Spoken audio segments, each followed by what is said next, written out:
deemanii miti re. Masqala hin deema gaangedhaan deema. Eessatti inni? Masqala addabaabaayii Istifaanos attaqa. Istifaanosii biratti ka. Achitti masqala gubu. Achitti mana gaashee irratti suuraan tokko jira. Dabaleetu dur ibsaa qabsiisaa nu jira. Xombora masqala addabaabaayii. Keelloo gubaa jedhamti lafa. Oromoon wal ga'ee dabalee ayyuutu hunduu warri galaanis hin dhufa. Adaa akkoon hogganatti akkoo xiyyeetu obboleettii isaanii. Achi gamanatti dhufee hunduu asii deemanii isaantu qabsiisa. Dabalee qabsiisa. Dabaleetu qabsiisa hangafa sila. Warri dabalee kun amma gosaan maali? Gullallee. Gullalleen kan eenyuti? Gullallee obootti galtan. Maal? Karra qirxii kan jedhamu. Karra qirxii. Karra qirxee.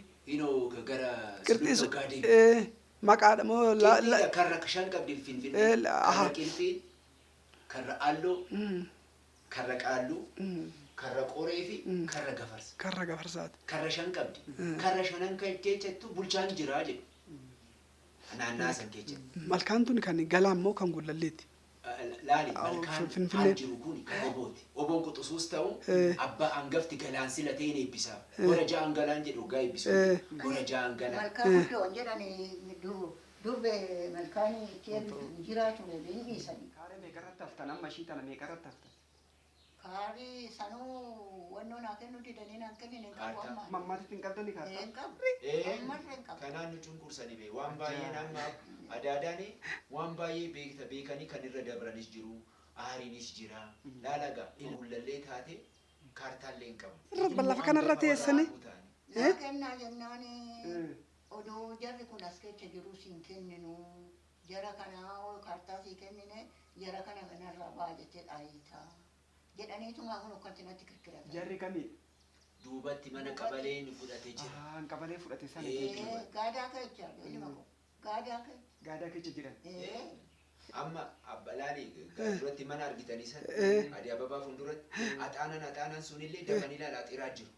Maaliif ani duratti agarsiisnaani axaanaallee ilaali amma akkootiyyatu ituun deemanii kana maxrabaa isaan bira teechisanii teechisaa jedhan muka akka gurguraa godhanii soobanii amma xinnoo turanii akka adaadaan jedhanii qabaleerraan gubboodhaan fedanii kaartaa baasan. Laali nu amma manni sunis kaartaan qaba.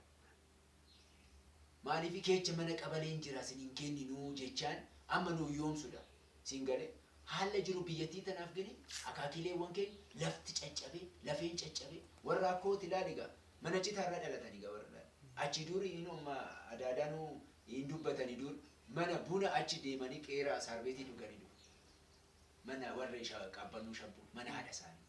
Mana haadha. Mana haadha achi deemanii warri qabbannooni qeeraa manni isaanii achi deemanii buna dhuganii dhufanii asirra kaasanii Yoseefirra achi deemanii. Isaanis nan jaalatanii waan qabalee deeman isaan hin jaaladhu oduun hin dubbisanan mana kiyyatti gala oduun yaada uumma daawoo kottaa jedhan dhaqa malee hin dhaqu taklaala daawoo nan dhaqa hundi. ደግሞ እንደኛ ተቆዳለ ኤርትራን ሌላ ሻቢያ ዳፋሚ ዋን ጋፊ ከን ጋፋን ሻቢያ ዳፍሊ ለፍት ዴቢያ ጅራ ለፍት ኬኛ ኪኑ ገረ ሳሪስ ፋ ከንጂ ላሊ ዳንጋን ኬኛ ከረቃሉ ቡልቻ ቱረ አማ ላሊ ሲንጀት ያማ ዳዳ ዋኒ ለፋው ካሴ ኢግኒ ኪየሌ ደፋ ባዬ ከንና ሳው ሙሪን ኪያመና ይጆሌ ሲመራሩይ አጃባ ከናው እንደ ለፈ ኑራ ፉዳታሚ ኢየት ያከታኑ ቢየቲ ተናፍገኒ አማ ማጫው ጋውት Fayyisaan dabaleen cifraan illee achitti horeega. Yaa'ii duulan achitti horeega. Maatii madadee. Isaanii laal warra hoggaasanii waa'ee isaaniitti raccaaniiti sidaama makaadhaa mate itti raccaaniiti oduu akkanatti walajjechaadha wal barbaadanuu uuman oduu waliin awwaalini waliin. Warrumtuu. Lafarratti. Warrumtuu. Ndee. Jidduu sesseene gaa itti nannamman gaa. Kana fudhu sanaat staaf wedhanii walitti argama kamanii booddee lafuma tanaan achi deemanii kun waraana san keessa waan guddaan jechaadha. Dur laaligaa warra wal beeknatu nama baay'ees miti. Laaftotu maantu no amma eewu kana. Amma laga ga'utti laali kunoo kuni xarbeezaan kuni laga bishaan yaa'u bakkeen kuni maal amma laga ga'utti lafa horiin irra oolu. Lafa tokko chilaal bakkana kanatti lafa irratti ijjatan chap godhe taraatti baanii tokko gurguran eenyu kan bitummoo kan walloo dhufe kan gondorii dhufe kan gabojjamii dhufe. Kan araddoo badhaanee isaan miti warra nagaash araddoo warra gammachuu araddoo gamatti kan jiran. Bulumti isaanii kan waliin kan araddoo badhaaniitis kan suutu safaarii galateeti isaanis. Rissi gootee fi gisa tokkitu. Rissi gootee fi Safaarii galatee. Warra abbaan warra galatee siin jedhu san warra nagaash araddoo badhaanee warra waanjii roobii galatee. Warra wanjeeti kaa warra wanjee hundumtuu lafti silaan galatee. Isin buqqifnaan namni warra keenya harkaa qabdan akka jiran bajjaachu warra harkaa qabdan hunda harkatti isinii eebbise. Kanaaf kidaan biraatiidha kenni mattadaadhaa kidaan biraati jettee gidee gooteen bisa qabdu. Keenyatti galatee isin buqqifte buluu sangoon kudha tokkommoo kudha lama. Galatee irraa fudhatee isaanitti kennitee laamara noo kidaana biratti የግብር ወረቀት ይቀበል 11 ጋሻ የተነጠቀው አንድ ጋሻ kan jedhame maqaan gafaatiin haa ta'u jedhame damaleedhaan waraqaan sun jira. Adaadhaa suutti abbaan amtana babeedha. Odoo boolleetti koo jiru akkamitti ana ta'a jettee dabaleetti kenna. Dasiinaan gafa. Dasuunaan gafa. Shittuudha dhaloota. Isaan irraa fudhatanii warra safaariidhaaf immoo hin kenname. Warra safaarii. Awaajiitu laali zawdituun sun nu buqqisuu isaanirra jira. Amma duratti adaadhaan akka jedhani aariin sun horri sun argee jedhani miti irreecha funduraa sunis hoo waan tokko kaasne dubbiin hin dhufti maal barbaadanii kan jedhani nu maal seete inaacuu cabnee sanyii keenyatu bade sanyii warra hangafaa sun akkana nurraa waggaa waraabanii deemanii ajjeesu sanyiin kun amma laaliga maacoo deemee masaaraa fidannee dhufe hino masaaraan sun addis zaman gaazexaa dargiinu abbatoቻችን jira akkas jedhan jarri kun immoo irratti immoo gaalaaltu warra gamaa gamanarra warra maakalaay mangistiitti ture sanitti amma akka adaadaan jedhan laaliga kidaana biratti sillaasee ምናም ገብርኤል መርፈሜ መንሱ ታከሉበት እረት ተከላኒ ማል ጎዳኒ ሰረዋ ሰነች ባሰ ጋሼናም ጋ አኮንቴኛው አያና ሰረዋሉሜ ጀት የቡርቃፍ ፍኔ ብየ ሰረዋሉሜ ብየ ጉለሌ ብየ ደካራራ ሆሪሌ ሆሪናም አካዳዳን ጀደኔ ጅረ ዱፌ አሲት ከኖ ባሱሱን ሆሪሱን ቆርቻ ከተየም ቤከም ማሊፍ ቆርቹማ ጀዲ ነጋቱ ዶክተር ኢሌ መነ ያለው ጋ ደምቱ ፊዚዮቴራፒ ዴሚቲ ፍሎሃ ታጠብስንጀ amma akka adaadaan jettu tegee xaayituutu cittoon qabee dhufee je amma burqaa kana karraa fudhatan amma cittoo sanii inni dhukube ennaani deemanii burqaa sanii irratti dhiqatanii bakka itti dhugamus jira bakka reeffatanis jira reeffatanis adda adda miti bakka reeffatanis bakka dhuganis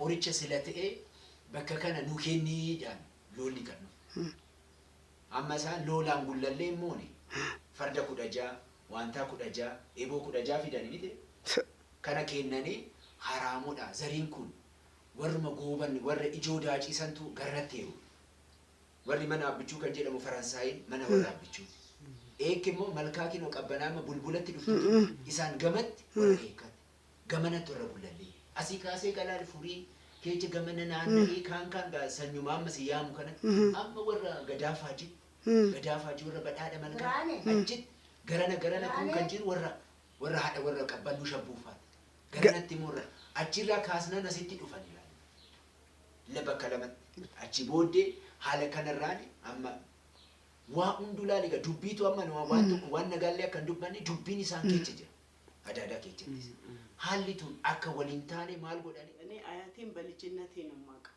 በብዛት በፈይሳ አዩ ነው የሚጠራውና ያሳደገን እሱ ነው እኔ እንዲያውም እሱ በሞተ ጊዜ እዚህ ፍሬው ትምህርት ቤት ነው መማራውና ያን ጊዜ በጣም ልጅ ነኝ የሱ የቀብር ጊዜ 10 አመት ከሳሪስ ያልፋል እንዲያውም አቦ አካባቢ ይሆናል ከዛ ጀምሮ እስከዚህ ድረስ በጣም ብዙ ሰውና በፈረስ ነበር ከዚህ ከያራር ከብዙ ቦታ ከዚህ ከጭፌ ምናምን አውቀው ለቀብሩ በጣም ብዙ ሰው ነው የወጣውና የነበረው የመሬት ይዞታ እንግዲህ በጣም ሰፊ ነው ከሳሪስ ካፖ ጀመረ እዚህ በማዶ በኩል እንደገና ደግሞ ፍሬውትን እስከ ጎተራ የዮሴፍ ቤተክርስቲያንም ሲተከል በእኛ ቤተሰብ ውስጥ ነው እንትን ያለውና በቃ ምንም አሁን ያለንበት ቦታ ራሱ ምንም ከሰነድ አልባ በለው በቃ ምንም ዶክመንት ያለው አይደለም እና እያለን እኛ አሁን እኔ እየተቸገርን ነው የምንኖረው እውነት ለመናገር እና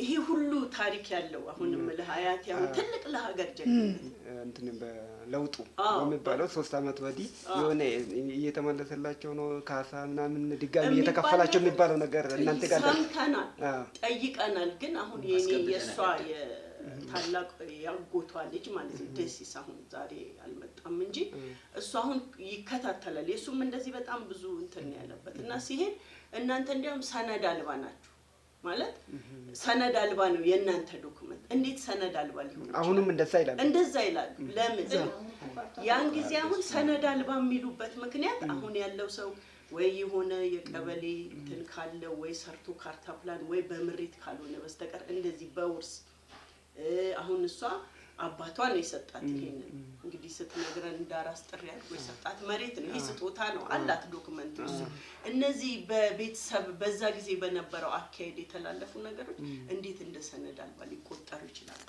ሰነድ አልባ አይደለም እነዚህ አሁን በጊዜው ሰፋፊ መሬት ይዟል ተብሎ ችግር የለም ይወሰድ ግን ደግሞ ያ ሰው የሚተዳደርበት ለልጆቹ የሚሆነው ቅርስ ደግሞ ሊተርፍለት ይገባል እነዚህ ባላባቶች እነዚህ እንደዚህ እየተባለ ማግለል ነበር ገብቷል ይሁን እንደ ተለየን ተደርገው ነው የሚታየው ግን እኛ ቀደምት ሰዎች አያቶቻችን ቀድመ አያቶቻችን እኛ አሁን አያታችን ስትነግር ባዶ እግሩን እየሄደ ፎቶግራፋችንን ይዙ ለምን አትሸጥም ሲባል አልሸጥም እነዚህ ነው የመሳሰሉ ልጆች እያሉ አልሸጥም እያለ ነው ያቆይ ለኛ ነው ያቆይ ግን የኛ ይሆን የምንለው ነገር የለም እንዳልኩ አሁን ይሄ ቤት ከ500 ከ600 ካሬ ሜትር በላይ ነው እዚህ ፊት ለፊት ያለው ግን አበል ተብሎ የሚሰጣት 100 ብር አሁን ራስ 100 ብር ነው የሚሰጣው አሁን ድረስ 100 ብር ነው የምትወስድ እነሱ እያስፋፉ አንድ ቤተሰብ ሁለተኛ ቤተሰብ እያለ እየመጣ አንዱ ቤት እየሰራ እየወጣ እዛ ቤት እየተቀመጠ ይሄዳል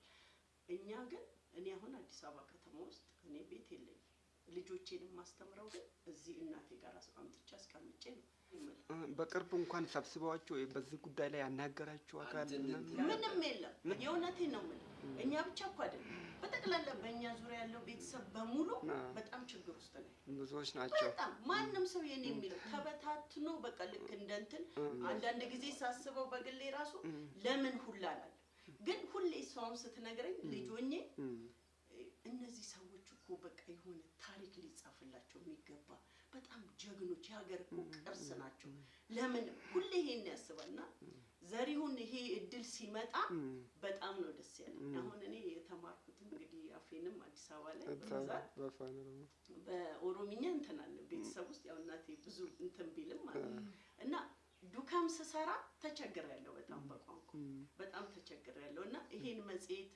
ወስጄ እዛ ቢሮ ላይ አስቀምጬ እዛ በትምህርት ስራ ላይ ነው የምሰራውና ሲያዩ እንዴ እናንተ ብለው በጣም እየተገረሙና በጣም ሌጀንደሪ ሆነ በእውነት ነው በጣም ትልቅ ቤተሰብ ሀገርም እነዚህ ሰዎች ውጭ ሀገር እኮ ቢሆን ተቀምጦ እኮ የሚከፈለው እኮ ስትመለከታቸው ሰዎቹ በጣም ጀግኖች ናቸው ከምል በላይ በጣም ስማርቶች በጣም ጎበዝ አሁን እሱ በልቶ ጠጥቶ ተጠቅሞበት አይደለም አያቴ የሞተው ምንንም ነገር ሳይሆን እንግዲህ የሚመስለኝ ንዴቱ ይመስለኛል ንዴቱ ነው የተበተኑም አሉ ዘመዶቻቸው ጎሳቾቹ ወደ አርሲ ባሌ አረርጊ ምናምን ሩቅ የተበተኑም አሉ ብዙዎቹ ተደነጋግጠው አብዛኞቹ በቃ የመጣው ነገር ያልተጠበቀ ስለሆነ በቃ ግማሹ ብድግ እያለ ወደ ገጠር አስብ ይሄን ከተማ ነው ቤት እያለ ቤቱን ትቶ ተመልሶ ገጠር ገብቶ እንደማንም ተራሶ ሆኖ ይሞታል